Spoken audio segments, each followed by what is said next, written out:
Would you believe this and this were made with the exact same fruit? The difference comes down to just a few simple choices: how you cut, arrange, and layer the fruit. Putting together a fruit platter isn't just about slicing fruit and piling it on a plate. With a few easy presentation techniques, you can turn something ordinary like this into a stunning masterpiece. In this video, I'll show you how. We'll start with a quick everyday fruit platter, one that looks fine at first glance, and then talk through the small things that make it look clumsy and unbalanced. From there, we'll make a few simple tweaks to it so you can see how much better it can look. Later in the video, I'll start fresh and show you how to build a well thought out fruit platter from the ground up, using the exact same fruit. You'll see how just a few thoughtful techniques can transform your platter into something truly eye-catching. And of course, it's easier than you might think. Let me show you some of the things that hold this platter back from looking its best. The watermelon is unevenly cut and it's put on the plate without any fanning or positioning. The edges are all over the place, making it look untidy. It's also plated with the skin side mostly visible. This means you can hardly see the beautiful red flesh. It's hidden under all the other fruit. The orange still has its skin on. This looks okay, but have you thought about eating it this way?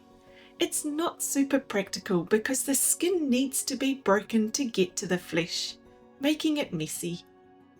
The kiwifruit hasn't been peeled either. You can eat it like this, but fuzzy skin isn't the most pleasant thing to eat. The melon is uneven and piled awkwardly. With the peel still on, some pieces are upside down, some flesh side up. It just looks clumsy. The apple slices are starting to go brown. This doesn't look very appealing either. These are such simple little problems that are so easily fixed. Let's pull this platter apart and replate it to show you how a few tweaks can totally change and improve the look. Obviously, we can't recut the fruit, but we'll work with what we've got and start from scratch again later on in the video. I can't wait to show you that. Of course, remember to wear gloves or wash your hands well whenever working with food. Basic hygiene goes without saying, so I don't usually mention it in these videos. Fanning out the sliced fruit fills the platter and creates visual depth compared to when you put the fruit on the plate just as you've cut it. Can you see the effect fanning the watermelon slices has? Let's make sure all the melon pieces have the flesh side pointing upwards. It's such a simple little tweak, but so effective. It shows off the vibrant colour of the flesh rather than the dull colour of the skin. Bigger pieces of fruit, like the passion fruit halves, can be used to fill in larger gaps. With the kiwi fruit cut like this, it's likely only one bite would be taken out of the centre, meaning there would be a lot of wastage. Anyway, I'll pop them here, making sure all the skin is down and the beautiful green kiwi fruit flesh is on display. Then I'm going to put the strawberries into the little gaps around the plate. They add a lovely pop of colour, so don't just drop them unintentionally. I'm going to cut these orange rings in half. This will make them a little easier to eat. I'll also fan them so they look their best. Adding them to a few places around the plate and fanning them out adds to the overall look of the platter. Notice the beautiful effect the lighter colour in the orange skin has too. The watermelon on this arrangement is framing the platter, so if these strawberries are left here, they look a bit out of place. The passion fruit halves will look good here in the middle and will keep the platter looking balanced. Blueberries are a great colour addition, so I'll scatter them around. Can you see the depth of colour they bring to the platter? I love all these beautiful colours together. It looks so fresh and vibrant. Remember to always have a clean plate or platter too. This is one of the most basic food presentation rules. If there's a bit of mess or the platter is wet, it only takes a few seconds to clean it and it will make a huge difference. It's a bit like having dirty windows. No one notices when they're clean, but everyone notices when they're dirty. These apple slices are already going brown, so I'm going to leave them off here completely. We don't want these to bring down the appearance of our whole fruit platter. This doesn't mean you shouldn't use apple on a fruit platter though. Soon I'll show you a trick that will keep them looking fresh for hours. If you have a few pieces of fruit that haven't cut nicely, like this half-cut slice of orange, just leave it off. You don't need to put every piece of fruit you have on your platter. This doesn't add anything. This is already an improvement, isn't it? But let's see what happens when we carefully cut the fruit and design the platter thoughtfully from the beginning. Before we do that though, for those who are new here, welcome to Easy Peasy Kitchen. I'm Taryn. I love helping people like you make beautiful food. Putting together a fruit platter, like I'm about to show you, is actually very straightforward when you build the platter up in layers. On my website at easypeasy.co, I'm continually adding new content to help you create beautiful food in your own kitchen. My goal is to teach you useful skills and techniques that you can apply to your own favourite recipes and dishes. Head on over and subscribe today so you can start your food presentation journey. Let's get on to our fruit platter creation. This is the fruit we're working with today, all fresh vines from our local market.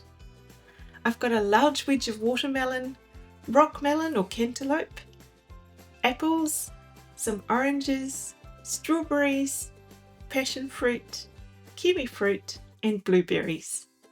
You can use any fruit, but ultimately if you choose seasonal fruit, it will taste the best, it'll be readily available, and it will be more cost effective.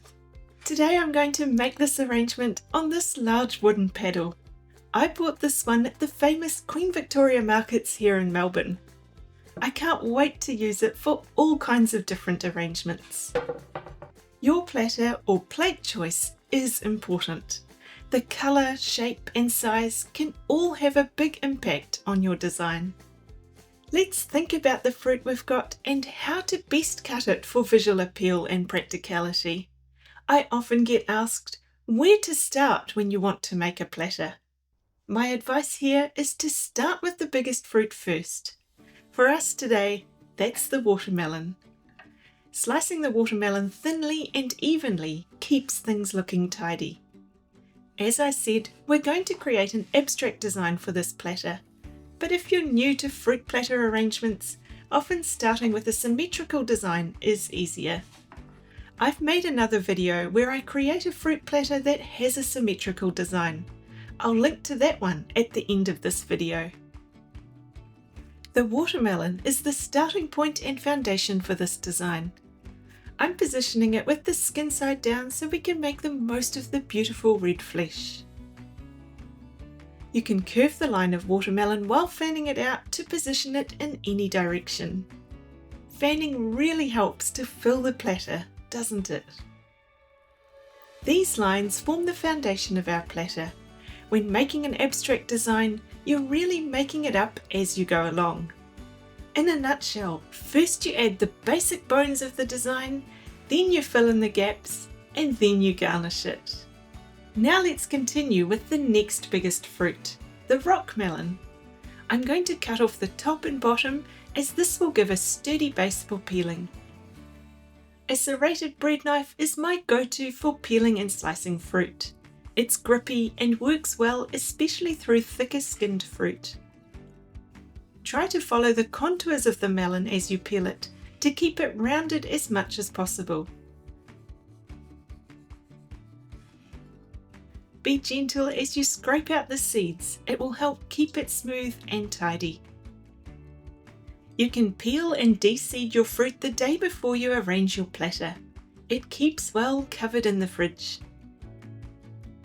If you have any little bits of the darker green still visible, it's easy to trim it off using a small knife. You don't have to do this, but it's amazing how little details like this can make a big difference overall. I'll slice this thinly and evenly and add it in a few spots around the board. Don't you love this stunning orange and pink colour combo? I'm fanning the melon in the same direction for continuity.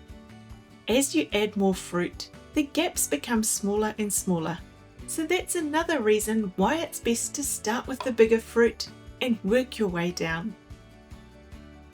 You don't have to peel the fruit, but here's something you might not have thought about. Who will be eating the platter and how will it be eaten? Is it for a stand-up finger food occasion, or is it part of a sit-down dessert? Will there be cutlery and plates available? These factors are important because it makes a difference to how you cut and prepare the fruit. If you leave the peel on, you will need to consider where it can be put when the fruit has been eaten. These are just a few things to keep in mind that will help you decide if you're going to peel the fruit and how big it should be cut. Now for the apples. Here's a quick chef's tip. If you soak them in a little salt water, it stops them going brown too quickly. Use about a tablespoon of salt and a litre or so of water. That's all you need. Give it a good stir around to dissolve the salt. I was so excited when I learnt this little trick and surprised how well these lasted with this process. Even overnight in the fridge, they still hadn't gone brown. I'm cutting my apples into small wedges. Again, notice how the sizes are consistent so they all look the same. When they're all cut, submerge your apple slices in the salt water for about 2 minutes. I love this little trick because when apple is brown, it doesn't look appealing and it doesn't get eaten. We really do eat with our eyes. It's such a shame to leave apples off our platter as they're readily available year-round and they're usually a cost-effective addition. Look how beautiful and white these are. The apple peel is a similar colour to the watermelon, so I want the white flesh to be the dominant colour on display. Adding and fanning the fruit in a few different spots adds colour and visual appeal around the platter and makes it easy for people to take a variety of fruit when they're serving themselves, no matter where they're standing around the plate. For the oranges, I'm going to peel them and then cut them into slices. This makes them easier to eat, and when fruit is easy to eat, it gets eaten. Cutting off the top and bottom first, just like I did for the melon, gives me a sturdy base so the orange isn't wobbling around while I'm trying to peel it. Then if I peel it following the contours, it keeps the fruit round and natural looking. Then I'm going to cut thin, even slices to fan out on the platter. These are great for covering the larger gaps you might still have on your arrangement. Your final platter will look best if there aren't any visible holes between the fruit. I have an article on my website about using oranges for garnishing. You can head on over there and find some more great ideas. Next, I'll peel the kiwi fruit. You can peel these in the same way as you've peeled the oranges and melon, or otherwise you can peel them with a spoon. I worked with a chef once who said kiwi fruit is round, not octagonal, and insisted we peeled the kiwi fruit with a spoon to keep it round and natural looking. It's super easy to do. Make a little slit from the top to the bottom and insert the edge of a dessert spoon. Slide it around to remove the skin. Here's the difference. I think it's worth the effort. Putting kiwi fruit on the platter is a bit like adding the greenery. Green colour adds a freshness which helps make the whole platter look vibrant and appealing. With this in mind, it's good to add the kiwi fruit in a few different spots around the platter. Passion fruit are one of my absolute favourite fruits. The tart sweetness is so delicious. Remember, if you're adding these to your platter, you will need teaspoons available to eat them with. If you're opting for a cutlery-free occasion, you won't be able to use these.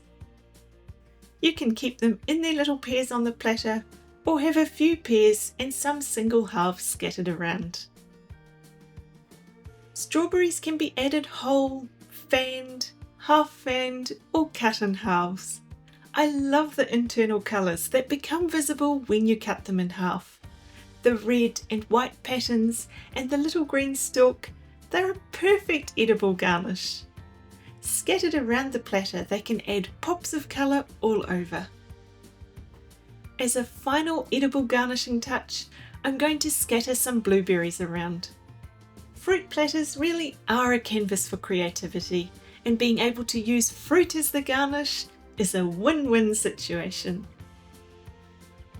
So next time you're putting together a fruit platter, remember, it's not about being fancy, it's about being thoughtful. A little planning, a few simple cuts, and careful arrangement can make a huge difference. You've seen how easy it is to take the same fruit and make it look fresh, vibrant, and beautifully presented. With practice, these little techniques will become second nature. If you found this video helpful, make sure you check out this fruit platter tutorial for more design ideas and easy plating inspiration. See you over there!